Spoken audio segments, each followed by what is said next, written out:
पहले जन्म देने वाले माता पिता तथागत महामानव गौतम बुद्ध के चरणों में नमन करते हुए बहुजन समाज में पैदा हुए सभी महापुरुषों को कोटि कोटि नमन करते हुए अपनी बातों को शुरू करूंगा। भाई रविंदर जी हमारे साथ सेवा का कार्य करते रहे। यकीनन यदि हम लोग सेवा का कार्य किए हैं तो इन्हीं महापुरुषों के बताए गए रास्तों पर किए।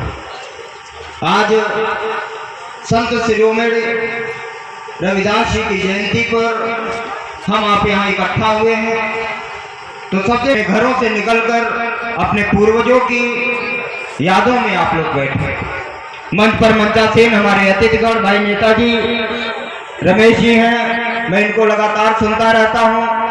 रामजतन कलाकारों को साधुवाद देते हुए तथा कथित जगत गुरु सदगुरु और कई श्री लगाने वाले उन गुरुओं को विनम्र श्रद्धांजलि देते हुए वाकई जगत के जगत गुरु सदगुरु संत शिरोमणि रविदास के चरणों में नमन करते हुए आप सभी को साधुवाद कहने की कोई जरूरत नहीं। आज जो मकसद है इस मकसद पर हम प्रकाश डालना चाहेंगे। बनारस की धरती पर संत शिरोमणि श्री रविदास जी का जन्म होता है और उसके बाद उनका जो पेशा है उसके आगे की जो उनकी ख्याति है, मीरा जैसी शिष्या को आगे बढ़ाने वाले संत की पहचान को आज लोगों ने छिपा दिया। सदन में हमारे विधायक हमारे कुछ सांसदों की मेहरबानी से आज के दिन सरकारी संस्थानों में छुट्टी घोषित की गई, वो भी देर रात्रि को। इन सभी चीजों से आप लोग अवगत होइए। हमें निरंतर अपने महापुरुषों को लेकर रहने की जरूरत है।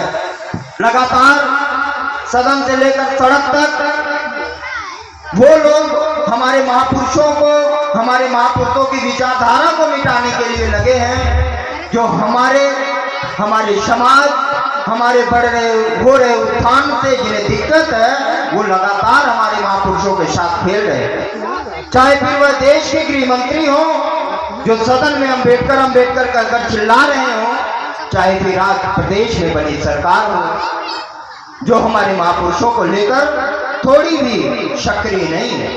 हालांकि हमारे महापुरुषों के माध्यम से वो अपनी राजनीति सेक लेते। हमें किसी भी पार्टी का प्रचार नहीं करना। मैं धन्य हूँ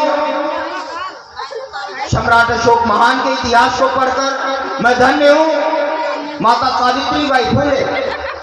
ये वो नाम है जो आज हमारी माताएं बहनें हैं, पढ़ी लिखी बेटी और बहू सबको चाहिए, लेकिन जिनके बदौलत हमें पढ़ने का अधिकार मिला, नारी शिक्षा जिनके माध्यम से हम सभी समाज के बीच में आई, शायद हम आप उस माता सावित्रीबाई फुले की जयंती और पुण्यतिथि नहीं मनाते, हम उनसे अभी भी दूर हैं।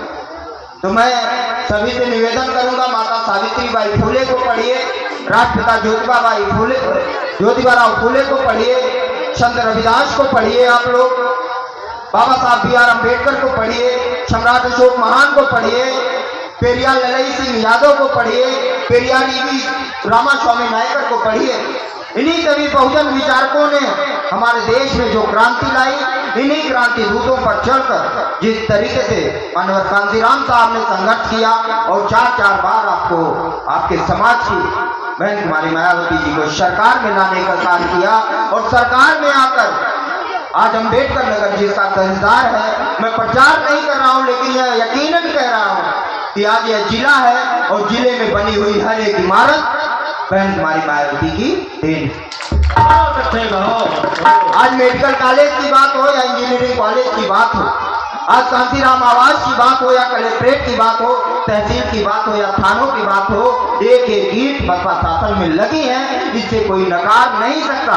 ये विपक्षी भी कहते हैं ये सब बहन जी की देन है, लेकिन दुर्भाग्य है आज हम लोग अपने महापुरुषों को पहचानने के लिए, उनकी कथा को सुनाने के लिए कहीं दूर रहते हैं।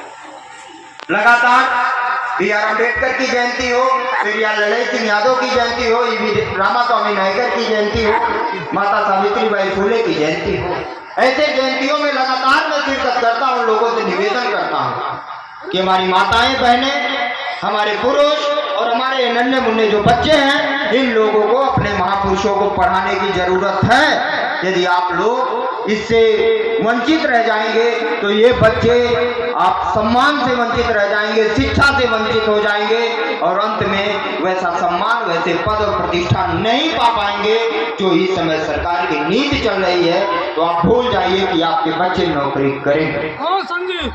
आज जिस तरीके से लगातार धार्मिक अनुष्ठान हो रहे हैं, उससे परे आज कई गांवों में मैं गया, संत रविदास की जयंती जिस तरीके से मनाई जा रही है, इसमें और तेजी लाने की जरूरत है और विस्तार करने की जरूरत है, क्योंकि उनका विस्तार तो ऐसा है कि बताना ही नहीं है। महाकुंभ में आपको दौड़ाएंगे और उसके बाद वहीं नदिया के मार डालेंगे। उसके बाद तथाकथित सदगुरु जगत गुरु कहेंगे कि जो गंगा के घाट मरा है वो मोक्ष पाएगा।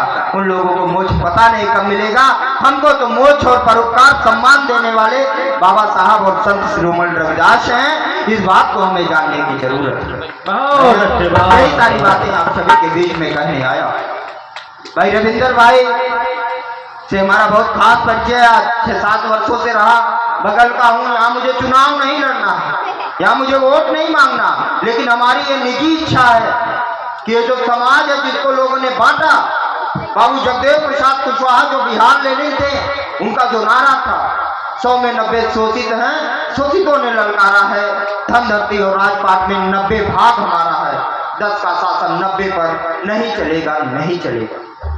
इस पे काम करने की जरूरत है। हमें 90 को एकत्रित करने की जरूरत है। मानवर कांतिराम साहब ने जिसे 85 और 15 बताया, तो हम अपने आप को आज से संबंध करते हुए, आज से जोड़ते हुए हम 85 जिस दिन एकत्रित हो जाएंगे तो उन 15 का राज हमारे ऊपर से खत्म हो जाएगा और निश्चित तौर पर हमारे बच्चे, आने वाली पीढ़ियां इस धरती पर राज करेंगी। और वो तभी करेंगी जब आप सभी अपने महापुरुषों को लेकर गंभीर होंगे, महापुरुषों को पढ़ेंगे, महापुरुषों के बारे में इन बच्चों को बताएंगे और लगातार ऐसे अनुष्ठान आप करते रहेंगे। और सबसे मुख्य बातें हैं जब आप पंचशील का पालन करेंगे। हम आप कहते हैं हम बौद्धिस्ट हैं, तथागत बुद्ध की वो 5 लाइनों की पंचशील, पाणातिपाता वेरमणि शिक्षापदं क्षमादयामि, अदिन्नादाना वेरमणि शिक्षापदं क्षमादयामि, कामेषु मिच्छाचारा वेरमणि शिक्षापदं क्षमादयामि, मूषावादा वेरमणि शिक्षापदं क्षमादयामि, और सबसे मुख्य सुरामेर मज्ज पमादठाना वेरमणि शिक्षापदं क्षमादयामि। ये 5 लाइनें जिस दिन हमारा समाज अपने आप में आत्मसात कर लेगा, उस दिन हमारा विकास होने से कोई नहीं रोक पाएगा। इसका अर्थ मैं आपको बता दूं, पाणातिपाता वेरमणि शिक्षापदं क्षमादयामि, अर्थात प्राणी हिंसा से मैं दूर रहूंगा, ऐसी प्रतिज्ञा करता हूं। मैं किसी की हत्या, किसी को अनायास सताऊंगा नहीं। अदिन्नादाना वेरमणि शिक्षापदं क्षमादयामि, अर्थात चोरी नहीं करूंगा, मैं चोरी करने से दूर रहूंगा। जो मेरा है मैं वही लूंगा, दूसरे का मैं कुछ नहीं लूंगा। तीसरा, कामेषु मिच्छाचारा वेरमणि शिक्षापदं क्षमादयामि, अर्थात मैं व्यभिचार से दूर रहूंगा। जो आज का अत्याचार है, आज का युवा जो व्यभिचार में मस्त है, ऐसे व्यभिचारी से मैं दूर रहूंगा, व्यभिचारी नहीं बनूंगा।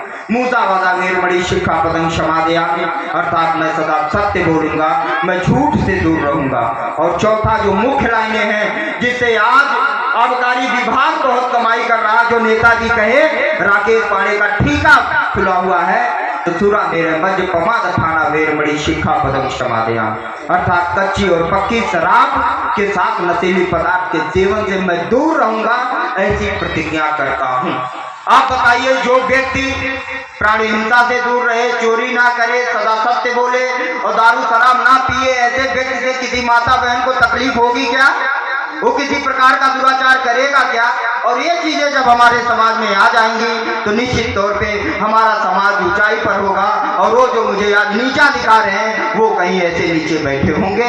हमें ऐसा परिवर्तन करने की जरूरत है। इन्हीं सभी बातों के साथ मैं पुनः अपने सभी बहुजन महापुरुषों के चरणों में नमन करते हुए आज संत शिरोमणि रविदास जी की जयंती पर आयोजन करने वाले इस आयोजन कमेटी को धन्यवाद देते हुए, मैं कलाकारियों को साधुवाद देते हुए, सभी माताओं बहनों को धन्यवाद देते हुए अपनी बातों को विराम करता हूँ।